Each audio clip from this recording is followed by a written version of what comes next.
When most people hear the phrase information literacy, they focus on the word literacy and assume that it has to do with being able to read and write. In actuality, information literacy, sometimes called information fluency, focuses on an individual's relationship with the information available to them in their daily life. Information is abundant and in more formats than most people can utilize, and at some point we all suffer from information overload. Information literacy is critical in allowing individuals to skillfully and knowledgeably take advantage of this new environment in their personal, academic, and professional lives.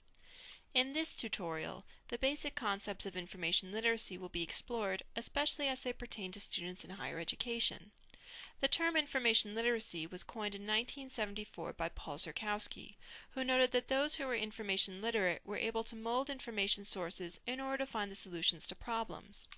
15 years later, a definition was created that is still in use by many educators and academic organizations today. The ALA's Presidential Committee on Information Literacy distinguished those qualities that make one information literate, stating that a person must be able to recognize when information is needed and have the ability to locate, evaluate, and use effectively the needed information. Information literacy applies to everyone, both inside and outside academia. It is about learning the skills to understand and navigate this new information world encountered on a daily basis. If one can utilize these skills and effectively use information, they have fulfilled the primary goal of becoming lifelong learners. Those who have learned how to learn, who can always find the information needed for any task or decision at hand. Although it applies to everyone, information literacy will vary according to the individual. An undergrad will use very different skills from someone already in a career, or those skills used in one's personal life.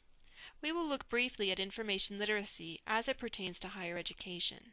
In 2000, the Association of College and Research Libraries developed a set of 5 standards, performance indicators, and outcomes to define the information literate student. These standards touch upon 5 major components of information literacy: need, access, evaluation, use, and ethics. The first standard focuses on determining the need for information and recognizing what types and how much information are required. This includes being able to define the need, such as in a thesis statement.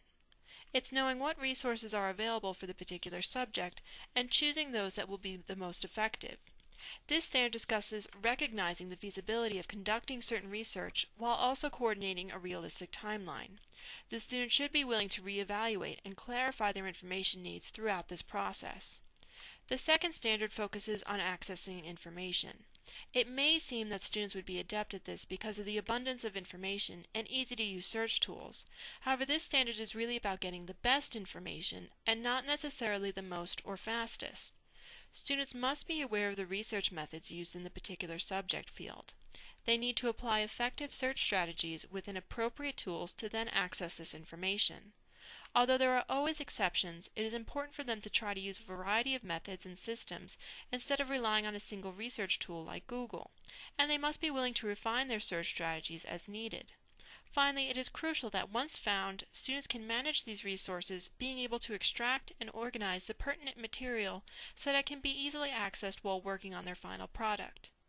The third standard focuses on 2 types of evaluation. First, students need to evaluate sources to make sure they are legitimate and authoritative, especially in an environment where creating and distributing information can be done by practically anyone. It's also critical that students recognize bias, prejudice, deception, and manipulation within sources. Second, students need to evaluate the information within their source. This requires them to be able to understand the material, extract the main ideas, and know what parts would be best utilized in the final product. They should be able to take this information and synthesize it into their new ideas and concepts that can then be compared to prior knowledge, allowing them to test their ideas and theories. It is also important for students to investigate differing viewpoints.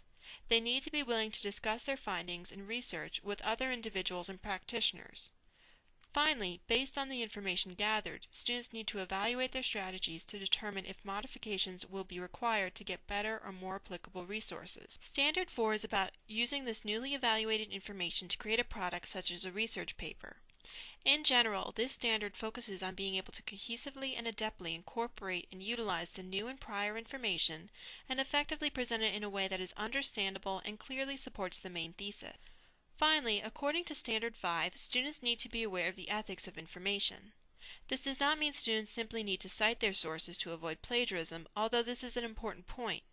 Students need to be aware of topics that can affect their research in daily life, such as privacy and security, copyright, intellectual freedom, fair use, censorship, and the freedom of speech. They must understand and follow the laws and regulations surrounding information. They then need to acknowledge information sources using appropriate documentation style and citing accurately and as needed. These standards may seem overwhelming to incorporate into a single course. However, the development of an information literate student takes place over their entire academic career and will continue long after. It is up to the instructor to decide what standards apply and should be taught within their course. Eventually, all the standards will come together. The information literate student is not the creation of any single individual. He or she has been molded by a wide variety of people, including professors and librarians. Please consult the Rice Library Information Literacy LibGuide. This guide will provide you with the full list of ACRL standards, performance indicators, and outcomes, with corresponding sample activities. It also provides additional links and resources to make understanding and incorporating IL skills easier.